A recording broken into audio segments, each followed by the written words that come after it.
মেয়েটার কিছু হয়নি, তবে আহফিনের কপাল অনেকটা ফেটে গেছে, হাতেও বেশ খানিকটা আঘাত পেয়েছে সে। বাচ্চা মেয়েটা রাস্তায় দাঁড়িয়ে কান্না করছে। তখনই দৌড়ে তার মা এলো, কোলে তুলে গাড়ির দিকে এগিয়ে গেল। আহফিনকে অনেক ডাকার পর চোখ খুলে তাকালো। বাচ্চা মেয়েটার দিকে তাকিয়ে মনটা কোমল হয়ে উঠল, মুখে এক বিন্দু হাসি ফুটে উঠল। ভদ্রমহিলা বলল, আপনি ঠিক আছেন ভাইয়া? জি। আপনার বেবির কিছু হয়নি তো? না, ওর কিছু হয়নি, হঠাৎ দৌড় দেওয়াতে এমনটা হয়ে গেছে। আপনার তো মাথা থেকে রক্ত ঝরছে, চলুন আপনাকে হসপিটালে নিয়ে যাই। না না, তার দরকার নেই। দরকার নেই বললেই হবে? দেখুন তো কতটা কেটে গেছে। আহফিন কপালে হাত দিয়ে বুঝলো বেশ খানিক রক্ত পড়ছে, হাতে রক্ত লেগে চিপচিপে হয়ে আছে। কি হলো? চলুন আপনাকে হসপিটালে নিয়ে যাই। নো থ্যাঙ্কস, কিন্তু আপনার বেবিকে সাবধানে রাখবেন। এমন বাচ্চা নিয়ে একা বের হওয়া ঠিক নয়, সাথে তার বাবাকে নিয়ে বের হবেন, নয়তো আরো অনেক কিছু হতে পারে। আহফিন খেয়াল করলো ভদ্রমহিলার মুখ কালো হয়ে গেছে। I am single mother. Ahfin থমকে গেল, কিছু বলার মতো কথা খুঁজে পাচ্ছে না। মানুষ কতটা নিকৃষ্ট হতে পারে, সামান্য সুখের জন্য একটা মেয়ের সারা জীবন নষ্ট করে দিতে পারে কি করে? অপমান, দুঃখ, কষ্টে জর্জরিত করে দেয়। আহফিন যেন মেয়েটার জীবনের সকল কষ্ট মুখে দেখতে পাচ্ছিল।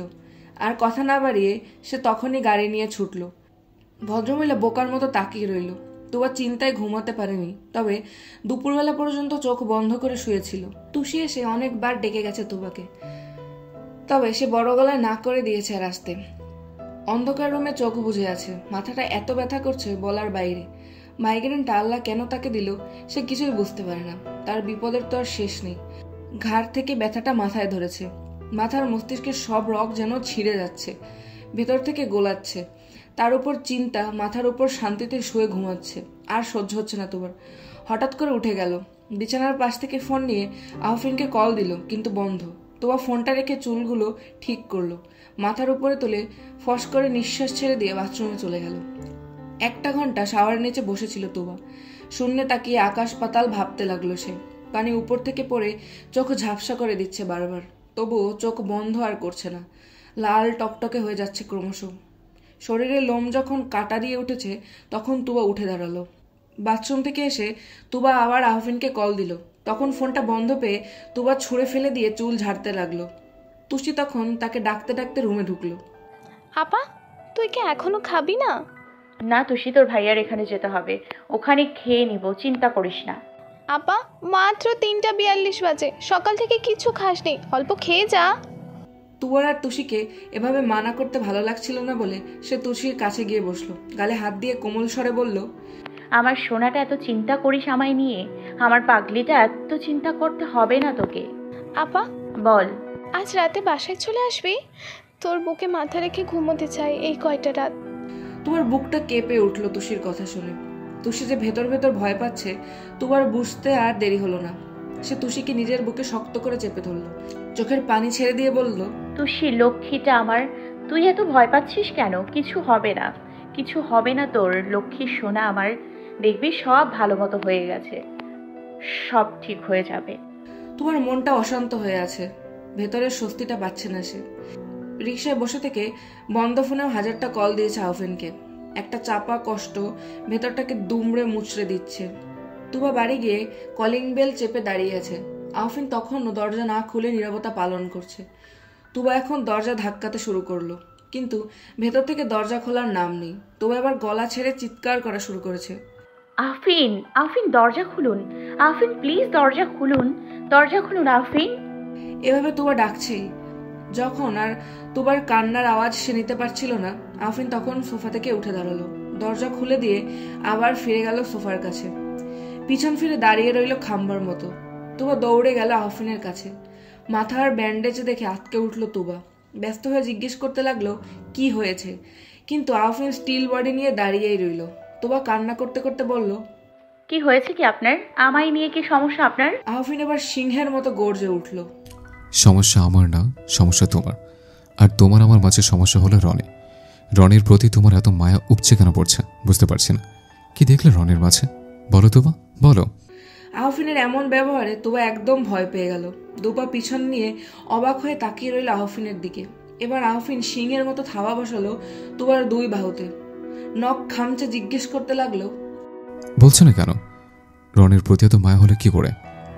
তুমি জানো না রনি তোমার সাথে কি কি করতে পারে? তবুও কেন তার সাথে এত কথা? কিসের কথা? কি হলো বলো? আহফিনের চিৎকারে কেঁপে উঠছে তুবা। কাপা গলায় বলল, রনি আগের মতো নেই, ও পরিবর্তন হয়ে গেছে। ও আর আমাদের ক্ষতি করবে না। এই কথা শুনে আহফিন তাকে মৃদু ধাক্কা দিয়ে সরিয়ে দিল অনেকটা দূরে।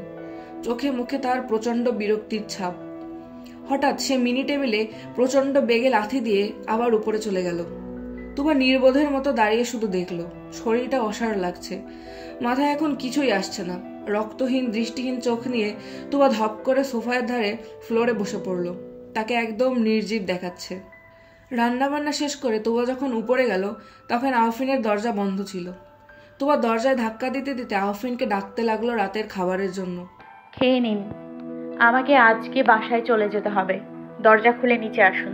তুবাকে আজ রাতে বাড়ি ফিরতে হবে শুনে আহফিনের রাগ বেড়ে গেল। দাঁত কিরমির করে সে দরজা খুলে বের হলো। লাল বড় বড় চোখ করে সে তুবাকে বলল, এতদিন তো তোমার যেতে হয়নি রাতের বেলায়, এখন কেন যেতে হয়? নাকি রনি বাসায় পৌঁছে দেবে? ও তো আবার ভালো হয়ে গেছে বলে আহফিন অন্যদিকে মুখ ফিরালো। ছি, কি বলছেন আপনি এগুলি? আফিন, আপনার চিন্তা ভাবনা এমন কেন? কি হয়ে গেল আপনার? আমার চিন্তা ভাবনা পাল্টায়নি, তোমারটা পাল্টে গেছে তোবা। তাই রনিকে তোমার এখন মহৎ মনে হচ্ছে। একটা মানুষ কি পরিবর্তন হয় না? ভালো হওয়া কি দোষের? আহফিন দ্বিগুণ রেগে গিয়ে বলল, আর দোষের কেন হবে? রনি তো এখন ধর তুলসী পাতা হয়ে গেছে। তো যাও, ভালো মহৎ মানুষের কাছেই যাও। আহফিনের মুখে এমন একটা কথা তুবা কখনো আশা করেনি। আহফিনের এমন নিকৃষ্ট রকমের কথাটা কি ইঙ্গিত করে তা সে জানে। বারবার তার কানে ভাসছে আর শরীরটা জ্বলিয়ে দিচ্ছে কথাটা। তুবা রেগে গিয়েছে খুব রকমের। আপনার মতো এমন নীচ মানসিকতার মানুষ আমি আগে কখনো কোনো দিন দেখিনি। আপনার সাথে থাকা কোনোভাবেই হবে না আমার। আমাকে নিয়ে এত বাজে মন্তব্য যে মনে পোষাতে পারে, তার সাথে আর যাই হোক সংসার হবে না। গড় গড় করে কথাগুলো বলে তুবা দৌড়ে সিঁড়ি বেয়ে নিচে নামতে শুরু করেছে। আহফিন রেগে গিয়ে বলতে লাগলো, হ্যাঁ যাও যাও, আমি তো ভালো না? এখন আমি খারাপ হয়ে গেছি না? এখন তো রনি ভালো হয়ে গেছে, ওর কাছে তো যাবে, যাও। আহফিন কপাল ডলতে ডলতে পাশ ফিরে তাকালো। একটু পর যখন দেখলো তুবা সত্যি সত্যি ব্যাগ নিয়ে চলে যাচ্ছে তখন আহফিন তাকে পিছন থেকে ডাকলো। তুবার পিছু না ফিরে বেরিয়ে গেল। তার ডাক যখন তুবা শোনেনি, রেগে মেগে সে দেয়ালে এক নাগারে 3টা ঘুষি মেরে ঘরে ঢুকে পড়লো। রাগটা কিছুতেই লাগামে আনতে পারে না। সাপের মতো ফোঁস করে নিঃশ্বাস ফেলছে আহফিন। তুবা বাড়ি থেকে বের হয়ে রাস্তায় দাঁড়িয়ে হাউমাউ করে কাঁদছে। নীরব রাস্তায় তার কান্না বারবার শোনা যাচ্ছে। অবুঝের মতো কেঁদেই যাচ্ছে তুবা। এই 2 দিনের মাঝে না তুবা একবার আহফিনকে কল দিয়েছে আর না আহফিন তুবাকে কল দিয়েছে। 2 দিনের মাঝে একটা মিনিট কেউ কারোর সাথে কথা বলেনি, আর না একবার দেখা হয়েছে। আহফিন কল দেয়নি বলে তুবা কল দেয়নি। তুবা দোষ করেও কল দেয়নি তাকে, তাই সেও তুবাকে কল করেনি। অনেকবার ডায়ালে নাম্বারটা নিয়েও আহফিন কেটে দিয়েছে। ভেতরে তার একটা রাগ এখনো রয়েই গেছে। তুবা তো রাগে আহফিনের সাথে থাকতে পারবে না, সিদ্ধান্ত নিয়েই নিয়েছে। কিন্তু তবুও মন সায় দিচ্ছে না, দম আটকে আটকে আসছে। তুষির ওষুধ নিতে 3 দিনে আজ তুবা ঘর থেকে বের হয়েছে। মুখটা চিন্তায় একরকম শুকনো হয়ে আছে। তুবাকে অসুস্থ মনে করে রনি এগিয়ে গেল তার দিকে। কিরে তুবা, তোর কি শরীর ভালো না? তুবা রে, ভালো আছি। তাহলে মুখটা এমন লাগতেছে কেড়ে? জানি না। তোর আর তোর হবু জামাইয়ের মধ্যে কোনো ঝগড়া হয়েছে? কি না আমারে নিয়ে কাইজা করস? না। তাইলে তোর কি হয়েছে কইবি তো? হঠাৎ রনির জোরে কথা বলায় তুবা ভয় পেয়ে গেল। আমি ভালো আছি, তুমি সরো। কি হলো? তুবা, আমি তোরে সুখী দেইবার চাই, আর লাইগা আমি নিজের ভালোবাসারে কোরবান দিছি, তোরা অসুখী দেখবার লাইগা না। কথাটা মাথায় রাখিস। রনি চলে যাওয়ার দিকে তুবা অপলক তাকিয়ে রইল। এ কোন চক্রে আটকে গেল সে। বাসায় ফেরার পর তুবার ফোনে কল এলো। স্ক্রিনে যখন আহফির নামটা ভেসে উঠল, তা চোখে পড়তেই তোমার বুকটা ধক করে উঠল। নিঃশ্বাসের গতি বেড়ে যাচ্ছে। প্রথম যে অনুভূতি হতো ঠিক সেই অনুভূতি হতে শুরু করেছে বুকের ভেতর। কাপা হাতে তুবা কলটা রিসিভ করলো। ওপাশ থেকে গম্ভীর গলায় শোনা গেল, বাসে এসো। তুবার ভেতরের অনুভূতিটা কেমন নির্জীব হতে শুরু করলো রাগে। যেন তার ভেতরের অনুভূতিটাকে রাগ টপকে যেতে চাইছে, তবুও পদে পদে বাধা খাচ্ছে। তুবা কঠিন গলায় জানালো, আমি আসতে পারবো না। আহফিন চিৎকার করে বলল, তুমি আসবে কিনা বলো। তুবা 5 সেকেন্ড ভেবে বলল, আচ্ছা। বাড়তি আর কিছু না বলে কলটা কেটে দিল। একটু পর তৈরি হয়ে সে বাসা থেকে বের হলো। আহফিন আর তুবা সামনাসামনি বসে আছে সোফায়। কিন্তু দুজনেই চুপ। আহফিন নীরবতা ভেঙে জিজ্ঞেস করলো, তুমি এখনো রনির সাথে দেখা করো কিংবা কথা বলো?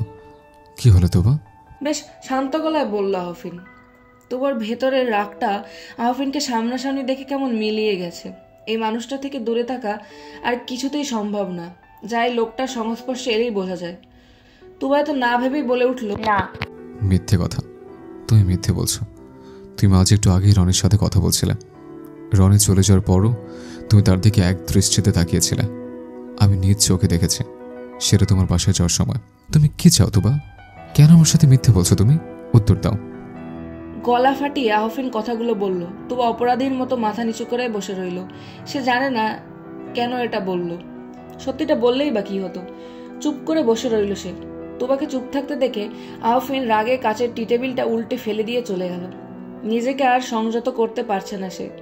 তুবা ভাঙা কাচের টুকরোর দিকে ছলো ছলো চোখে তাকিয়ে আছে। এই কাজ তো আর জোড়া লাগানো সম্ভব নয়। সম্পর্কের বেলাতেও কি ঠিক এমনটাই হয়? ভাবতে লাগলো তুবা। গভীরভাবে চিন্তা করছে। আহফিন দরজা বন্ধ করে বিধ্বস্ত অবস্থায় মাথায় হাত দিয়ে বসলো। কি করবে সে বুঝতে পারছে না। তুবার এমন পরিবর্তন হেলাফেলা ভাব আর নিতে পারছে না সে। ভেতর থেকে প্রতিনিয়ত আঘাত পাচ্ছে।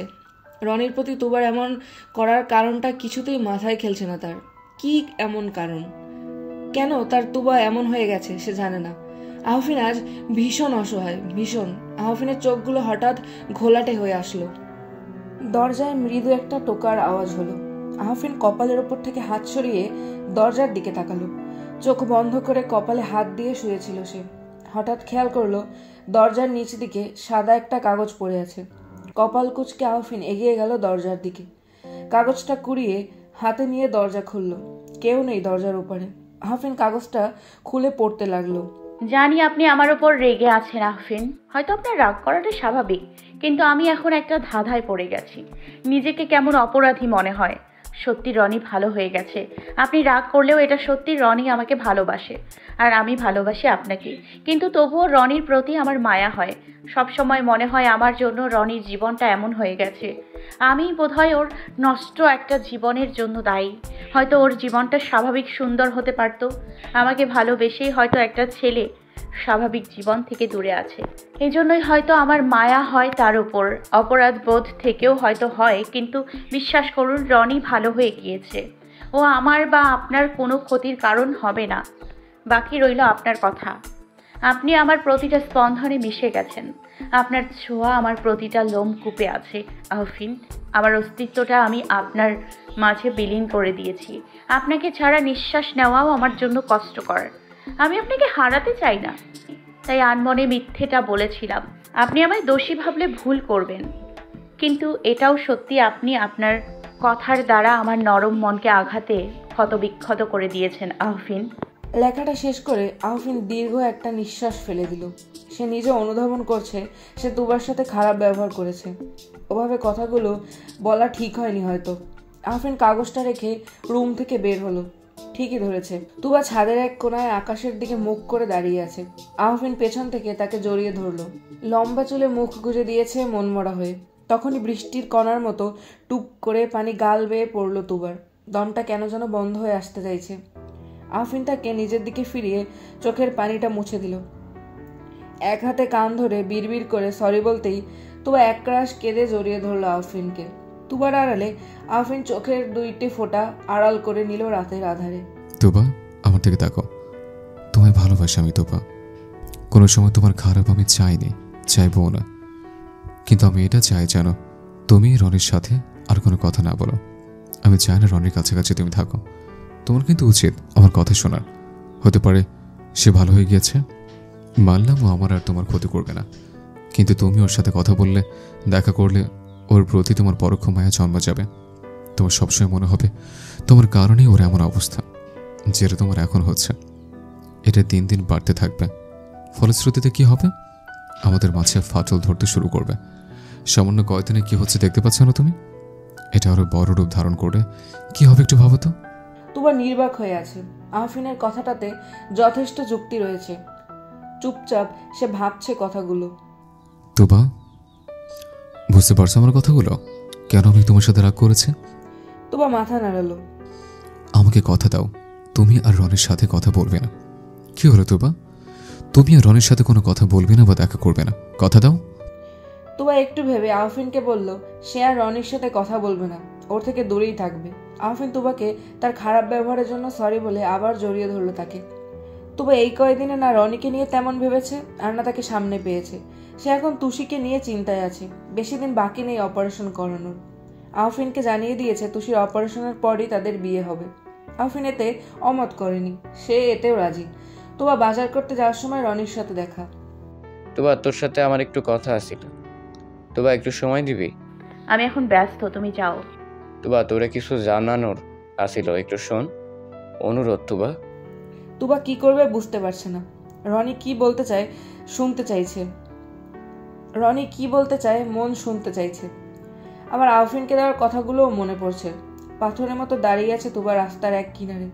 তুবারে তোর দুইটা পায়ে পড়ি, আমার মা কথাটা একটু শোন।